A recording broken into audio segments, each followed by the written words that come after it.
In the spring of 2017, a 28-year-old sales employee in WeWork's New York office turned down a job at Google. The offer was real. The salary was better. But WeWork's recruiter told him something that made him stay. His equity package would vest over 4 years, and at WeWork's current trajectory, it would be worth north of $300,000 by the time the company went public. He had $60,000 in student debt. He took the equity deal. He wasn't alone.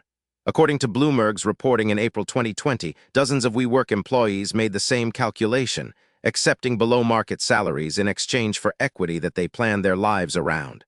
One employee had deferred buying a house. Another had passed up a competing offer. They believed what they were told, that WeWork was on a path to being the most valuable company in New York, and that the IPO was when everyone would get paid. In October 2019, WeWork's IPO collapsed. Its valuation dropped from $47 billion to $8 billion in 6 weeks. In November 2019, 2,400 employees were let go. They received between 4 and 6 months of severance. The equity they had structured their financial lives around was worth approximately zero. Adam Neumann, the man who created this situation, left the same month, with $1.7 billion. To understand how Adam Neumann got away with this, you have to understand why everyone loved him first. When Neumann co-founded WeWork in 2010, he was genuinely magnetic. He wasn't selling office space. He was selling a movement. He told investors that WeWork would transform how humanity worked, lived, and connected. He wore his hair long. He walked boardrooms in bare feet. He talked about community the way cult leaders talk about God, with total, unshakable conviction. SoftBank invested. Goldman Sachs invested. JP Morgan invested. By 2019, WeWork was valued at $47 billion, more than the combined market cap of every major commercial real estate company in America. Here's my position, clearly stated. This was not a failure. It was a transfer. The money didn't disappear. It moved.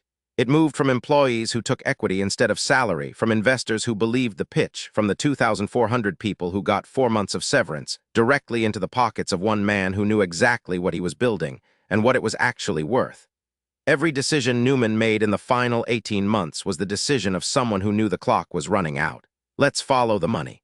2017. Neumann personally buys buildings, then charges WeWork rent to lease space in those same buildings. He's his own landlord, his own tenant. The company pays him. January 2019. WeWork files for an IPO. The S-1 prospectus, a public document, reveals that Neumann had already extracted approximately $700 million from WeWork before the company goes public. Around $300 million in direct share sales. Another $400 million in personal loans secured against his WeWork stock. All while publicly telling employees their equity was the path to wealth. March 2019. Neumann trademarks the word "we" through a holding company he controls, then charges WeWork $5.9 million to use it. His own word, his own company, his own invoice. He returned the money in September 2019, but only after the prospectus made it public and the press called it what it was. August 2019. The IPO roadshow begins. Institutional investors read the prospectus. They see $1.9 billion in losses on $1.8 billion in revenue. They see a real estate company legally dressed as a tech startup to justify a 100 times valuation multiple. They pass. September 2019. The IPO is pulled. WeWork's valuation begins its freefall. October 22, 2019.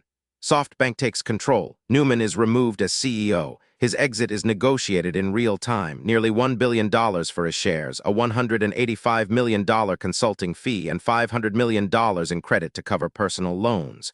Total, $1.7 billion. November 21, 2019. WeWork announces the layoffs, 2,400 jobs, gone. They called it a separation package. The employees called it their retirement. The timeline accelerates once it starts. August 14, 2019. WeWork files its prospectus. The document is 359 pages long and contains the word community 150 times. It also contains the revelation that the CEO has been selling his own shares for 2 years. September 4, 2019. After public outcry over the trademark charge, Neumann returns the $5.9 million. The gesture is noted. No one is satisfied. September 24th, Neumann resigns as CEO. The valuation has already fallen from $47 billion to under $20 billion in weeks. October 22nd, SoftBank announces its rescue package. Neumann signs $1.7 billion to walk away from what he built. November 21st, 2,400 employees are told their last day is coming. The equity they'd been promised, the equity some of them had deferred homeownership, turned down competing offers, and restructured their lives to receive, is worth nothing. The employees who had believed the hardest got the least. The man who had sold them the belief got the most.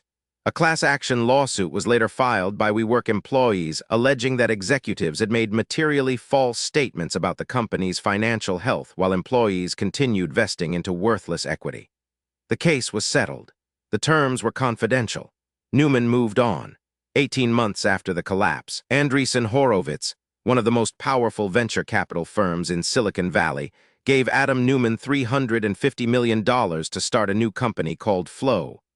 Their press release called it the largest single check Andreessen Horowitz has ever written. He had not apologized. He had not been charged. He had not returned the $1.7 billion. He had simply moved on, and the most prestigious investors in the world lined up to fund him again. Here's what the WeWork story is actually about. It's not about one reckless founder. Reckless founders fail all the time. They lose their investors' money. They shut the company down. They disappear. Adam Neumann didn't disappear. He got paid, twice. The system didn't fail to stop him. The system worked exactly as designed, and he understood the design better than anyone. He understood that if you raise enough money from enough powerful people, those people become motivated to protect their investment by protecting you. He understood that a $47 billion valuation is not a measure of value, it's a hostage. Too big to fail, too connected to prosecute, too useful to humiliate. And here's the part that implicates you directly. Every time Andreessen Horowitz writes a $350 million check to a founder who just destroyed 2,400 jobs, they are making a statement about what the system values. They are saying, scale matters more than accountability. Story matters more than outcomes. And the people who believed you, they were inputs, not stakeholders. He called it a vision. His employees called it their mortgage. This is the architecture, not an accident, not an anomaly. The architecture rewards the person who extracts the most before the collapse and then funds them to do it again. The employees who planned their lives around WeWork equity learned this the hard way. The lesson the system taught them is the lesson it teaches everyone in that position. Belief is the product they were always selling, not community, not elevated consciousness. Belief. And belief, it turns out, doesn't vest. Follow for more stories about the people who broke the system and what it cost everyone else. Next up, Elizabeth Holmes raised $900 million on a product that never worked. She knew from day one.